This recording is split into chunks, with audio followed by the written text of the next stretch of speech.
ଦେଖନ୍ତୁ ମୁଁ ତ କହିପାରିବିନି ଲୋକଙ୍କର ମନଟା କଥା କହିପାରିବିନି, କିନ୍ତୁ କାର୍ଯ୍ୟ କଥା କହିପାରିବି। ଯେତେବେଳେ ଗୋଟିଏ ସରକାର ଗୋଟିଏ ଲୋକର ସବୁ ଜିନିଷ ଯେତେବେଳେ ଗୋଟିଏ ବର୍ଣ୍ଣବୋଧ ବହି ପରୀକ୍ଷା ଯେତେବେଳେ ଗୋଟେ ପଢ଼େ, ସେ ଲୋକ ପ୍ରଥମେ ଜନ୍ମ ହେବ ଗୋଟିଏ ମାନେ ଲୋକମାନେ, ମୁଁ କହୁଛି ସାଧାରଣ ଲୋକ, ସାଧାରଣ ଗରିବ ଲୋକଟିଏ ଯେତେବେଳେ ଜନ୍ମ ହେବ ଆଉ ମରିବ, ସେ ଗୋଟିଏ ପଞ୍ଜିକା ହେଇକି ଆମ ବିଜୁ ଜନତା ଦଳ ରଖିଲାଣି। ଜନ୍ମ ହେବ ତାକୁ 10,000 ଟଙ୍କା ଦିଆଯିବ, ମାନେ ସିଏ ଗୋଟିଏ ଜନ୍ମ ହେବ ଆଉ ମରିବ।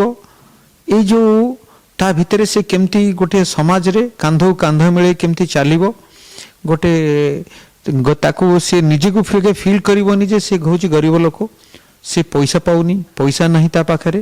ସେ ଏଇ ଜିନିଷଟା ଯେଉଁ ଦଳ କରିଛି ସେ ଦଳ ଆଜି ନମ୍ବର 1 ହେଇକି ଅଛି। ମୁଁ ଭାବୁଛି ଯେ ଯେଉଁ ଦଳ ଏଇ ଗୋଟିଏ କରିଛି, ଏଇ କଥାଟି ଯେ ଚିନ୍ତା କରିଛି, ଯେ କରିଛି, ନିଶ୍ଚିନ୍ତ ତାକୁ ଲୋକମାନେ ନିଶ୍ଚିନ୍ତ ଭାବରେ ଭୋଟ ଦେବେ। ଏହା ନୁହେଁ ଯେ 100ଟା ଭୋଟ, ଯେ 100ଟା ଭୋଟ ବିଜୁ ଜନତାକୁ ମିଳିବ ତାହା ନୁହେଁ, କିନ୍ତୁ ଯିଏ ଏସବୁ ଜିନିଷ କାମ କରିଛି, ଯେଉଁ ଦଳ କାମ କରିଛି, ସେ ଦଳକୁ ଲୋକମାନେ ଘରୁ ଉଠିକି ଆସିକି ଭୋଟ ଦେବେ ହେଲା।